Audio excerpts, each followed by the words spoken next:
Nah, balik lagi sama gue William di Lazy Monday. Ini tuh udah berapa hari ya sejak launching Z890 ya? Kayaknya sekitar seminggu. Sekarang tanggal berapa sih? Tanggal berapa? Tanggal 2. Tanggal 2. Tanggal 8. Tanggal 8 gila. Sekarang tanggal 8 November, tanggal kita syuting ya. Ini tuh kemarin launching tanggal 30 Oktober. Berarti semingguan lah. Nah, kenapa butuh waktu seminggu bang untuk ngerakit PC ini?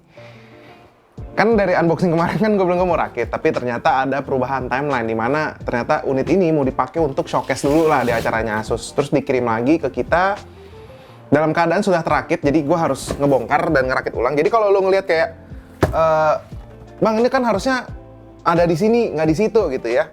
Itu karena habis gue beresin dan gue berusaha untuk memasukkan lagi ke dalam box ini gitu. Jadi salah satunya adalah kayak prosesor udah kepasang di motherboard. Tapi kita coba seakan-akan ini belum dirakit ya.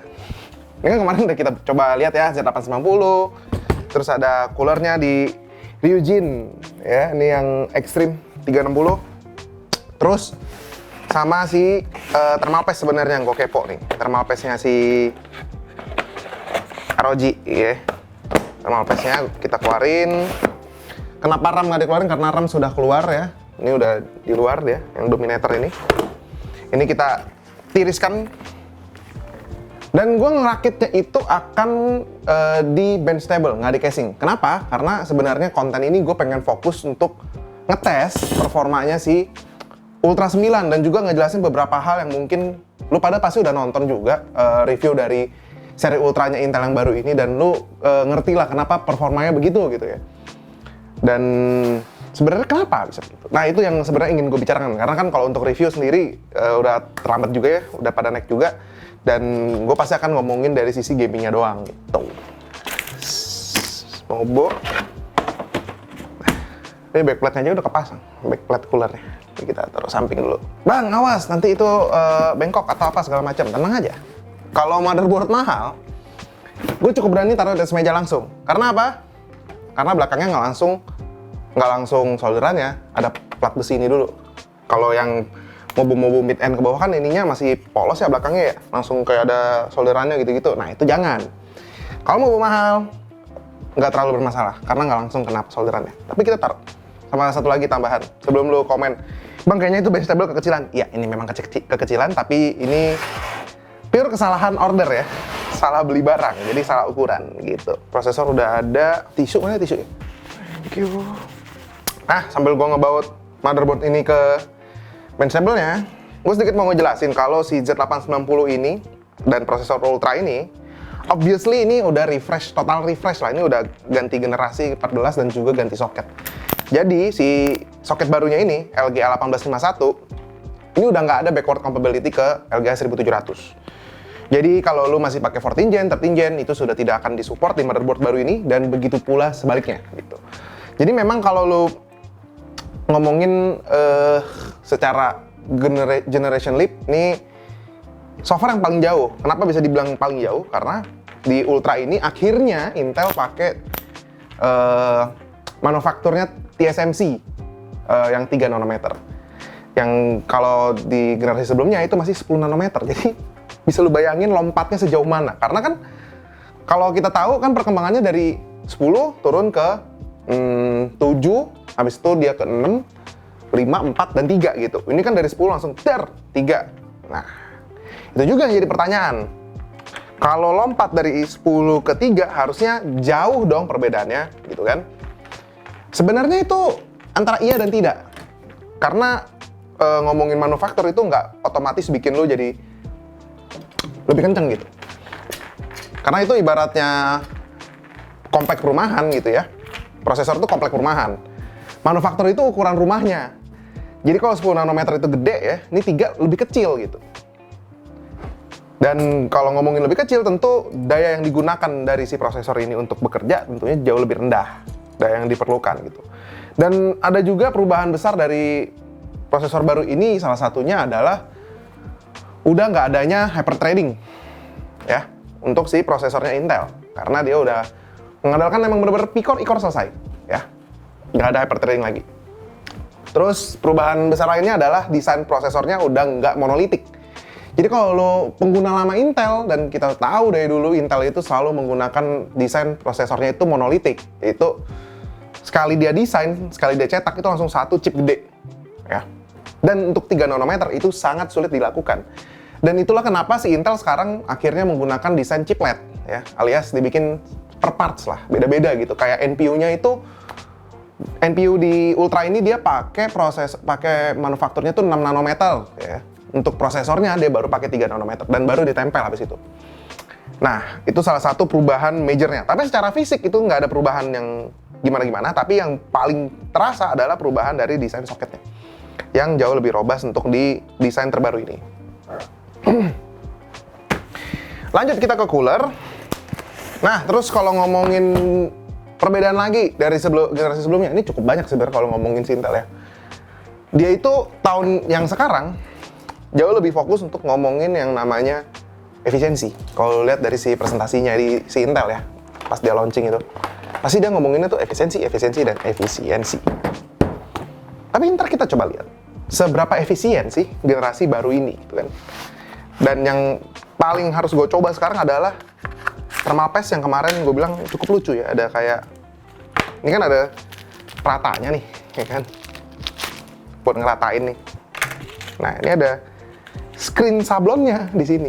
Nah, ini kali yang kotak ya, keren ya. Ini. Nah, ini terus harusnya begini nih. Oh ya benar.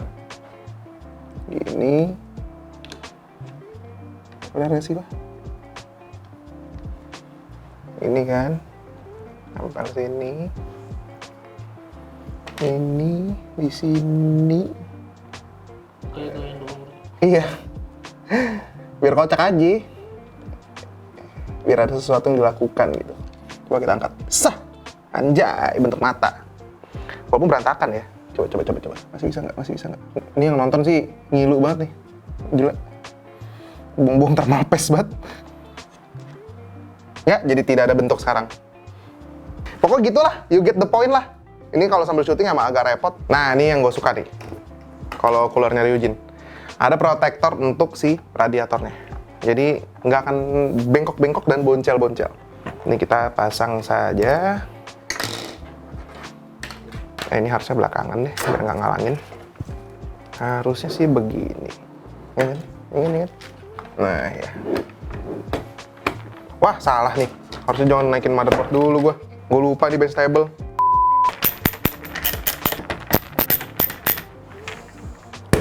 Udah kepasang. Ini satu kabel ke, harusnya ke pump. Atau CPU fan ya? CPU fan kali ya. Nah, ini udah layar. Layarnya ini gue cukup suka ya, karena dia cuma pakai satu adapter USB. Ini, oh iya, RAM Corsair Dominator. Ini 8000 mega transfer sesuai anjurannya Intel. Sweet spotnya menurut mereka. Sebenarnya jalan di 6000 dan 7200 nggak ada masalah. Cuman sweet spot untuk si memory controller yang berjalan tuh ada di 8000. Dan kalau lu dorong lagi bisa sampai 10000. Dan kalau overclock bisa tembus dari itu. Gitu. Tapi kalau setahu gua, si Ultra ini punya spek JEDEC-nya itu di 6400 ya. Kita langsung masukin aja. Keren ya, ini Dominator ya. Dan ini kit 24x2. Jadi 48 GB. Udah, cooler udah, ini udah, RAM udah, oh SSD, oh udah ada, oh udah dipasang deh. Ini udah selesai nih gue ngerakit. Oh, kipas radiator belum gue pasang, udah selesai aja.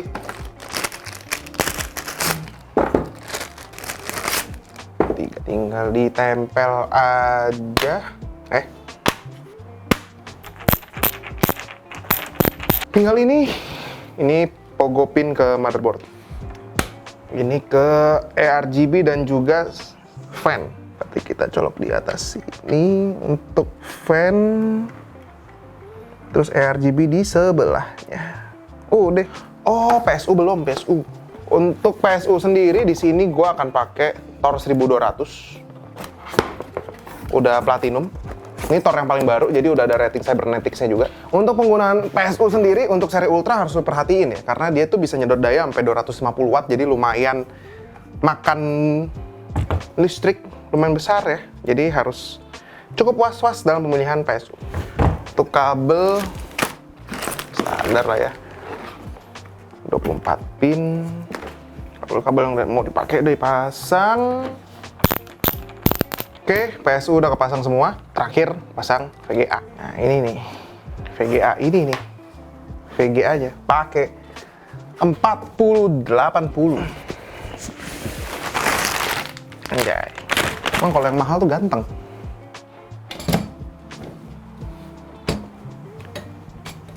Udah tinggal pasang power deh. Nah, ini gue mau pindahin monitor dulu ke sini. Keyboard, mouse segala macam, pasang-pasang, beres-beresin box. Habis itu kita akan coba, kita akan tes seperti apa performanya si Ultra ini. Ini harusnya tuh cut-nya parah banget, cuy.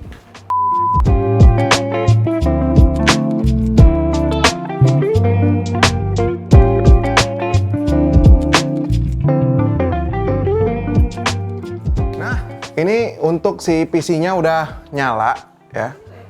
Dan kalau ngomongin performanya nanti kayak gimana, let's see nanti kayak gimana, karena gue belum sempat untuk ngebenchmark, karena ya seperti kita tahu ini sebentar lagi akan G2G 2024. Gue nggak tahu nih kontennya kapan, tapi harusnya ini naik sebelum G2G lah pastinya ya.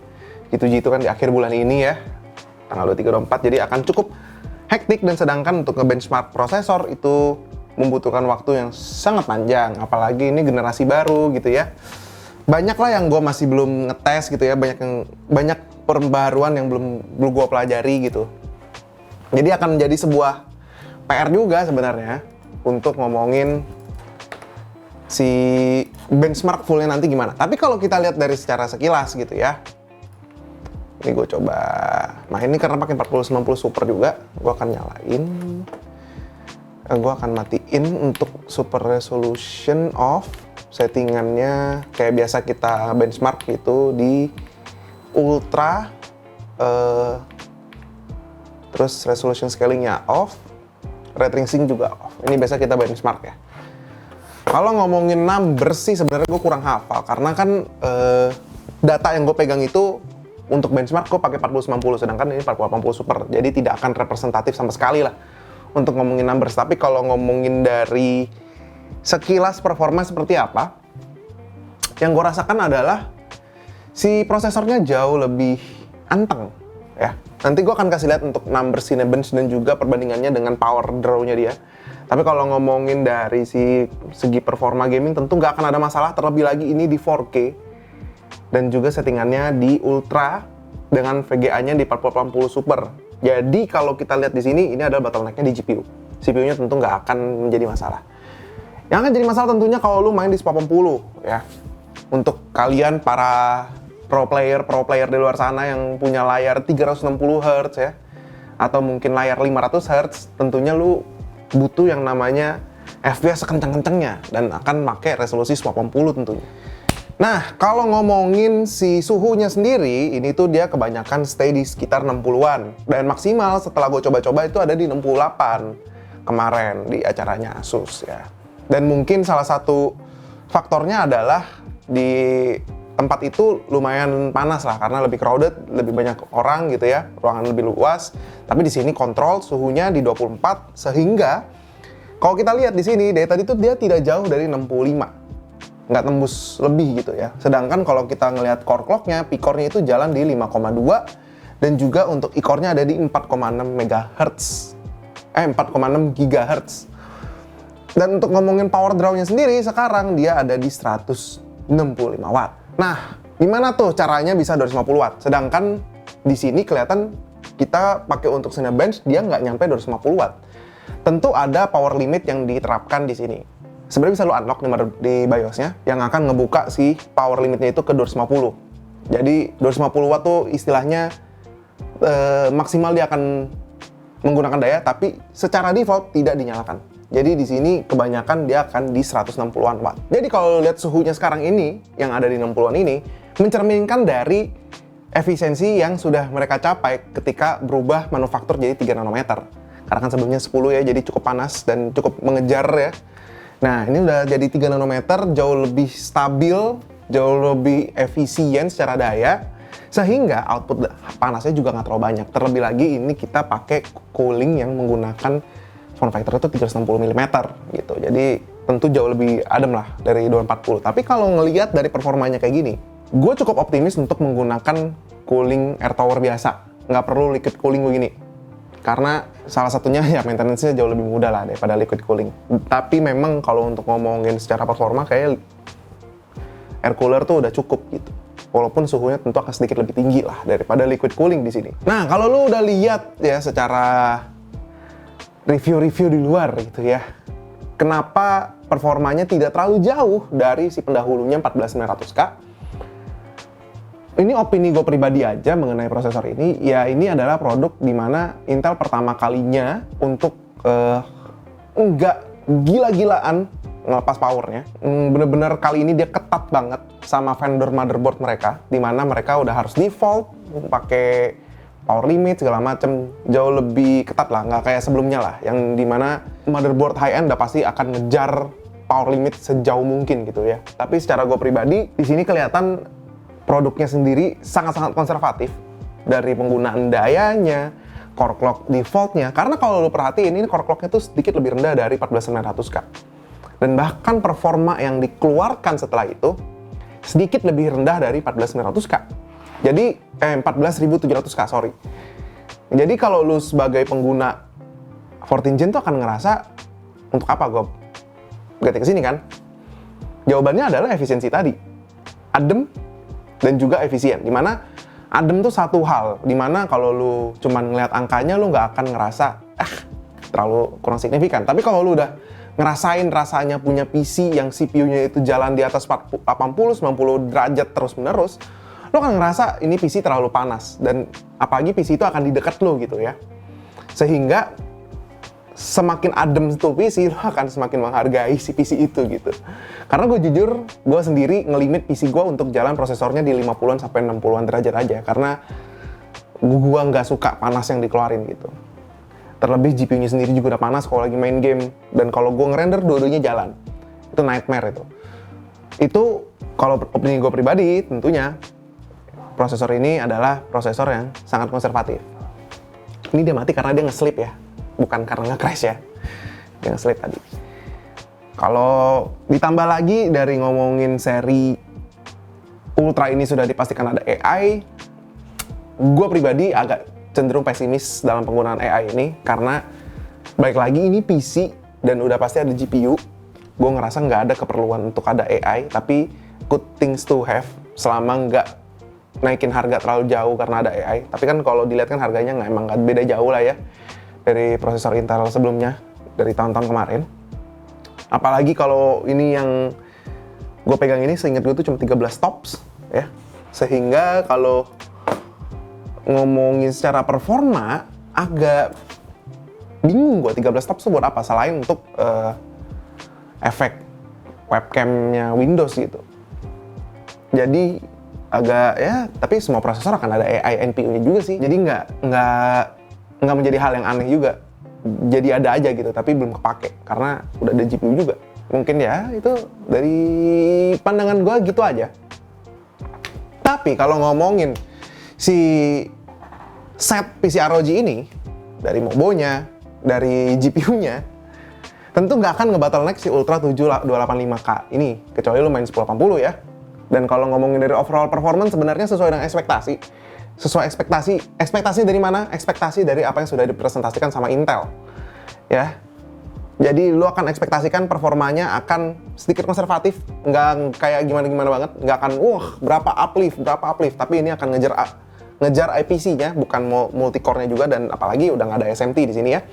Dan kelihatannya mereka cukup pede untuk ngilangin SMT alias hyperthreading mereka, dan berharap untuk raw performance dari prosesornya itu udah menyamai dengan adanya SMT di sini.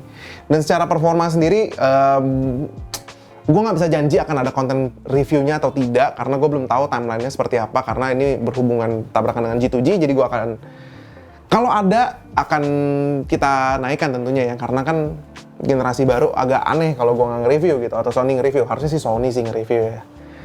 Harusnya dia punya pemikirannya sendiri lah. Gue mungkin akan ngomongin dari segi gamingnya aja. So, kalau ngomongin dari rakitan ini, ya, tentunya yang menjadi hero gue di sini adalah coolernya yang baru ya. Gue suka cooler ada layar gitu. Ini Ryujin 360 yang baru ini ganteng juga nih gue lihat gitu kan. Terus kalau ngomongin dari motherboardnya, di sampingnya juga udah ada RGB tulisan ROG-nya dengan desain yang baru. Bukan selera gue, karena gue lebih suka seri TUF ya. TUF-nya tuh lebih ngotak, lebih bulat-bulat, gue lebih suka.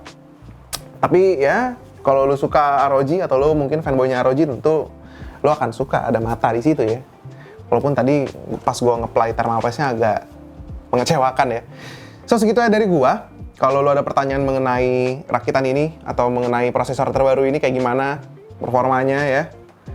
Karena gue belum bisa ngasih lihat in-depth, tapi secara performa sekilas, Cyberpunk itu kalau ngomongin dari resolusi 4K, settingan ultra, itu dia jalan di 40-50 fps.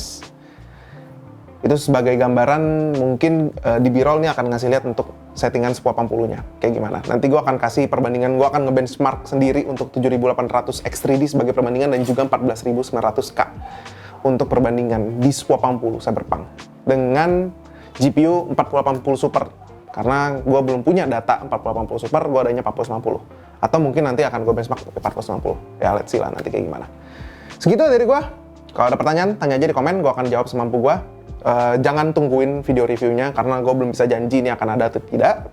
Tapi lo bisa komen di bawah kalau emang butuh reviewnya. Apalagi ini Ultra 7 kan pasti responnya cukup menarik, apalagi Ultra 5 ya, ini pasti lo pada suka banget tuh yang 55 itu kan. Jangan lupa beli tiket kita di bit.ly G2G TLM 2024. Terus ada apa lagi ya, vote game favorit kalian di Lazy Game Awards. Terus kaos ini, harusnya kaos ini tuh kemarin udah eksklusif launch di Komifuro dan harusnya ini udah dijual di online. Gue nggak tahu nih naik videonya masih ada atau enggak. Ini Neko dandan ya, walaupun gue belum nonton dandan. Tapi kelihatannya sih bagus desainnya. Terus ada yang Dragon Ball juga yang warna hitam. Bisa dicek aja di toko kita di Resin Cats. Terus apa lagi ya? Segitu aja. Sampai ketemu nanti di G2G 2024 tentunya. Kalau mau ngobrolin hardware, karena tahun lalu gue liat cukup banyak yang cukup passionate untuk ngomongin hardware ya. Karena gue lagi berdiri di depan, ada kali setengah jam, sejam kali gue ngobrolin hardware ya. Bisa ketemu sama gue di G2G 2024, kita diskusiin mengenai hardware per hardwarean, dan biasanya gibahnya lebih keras tuh kalau offline ya. So, segitu aja dari gue. Bye-bye guys.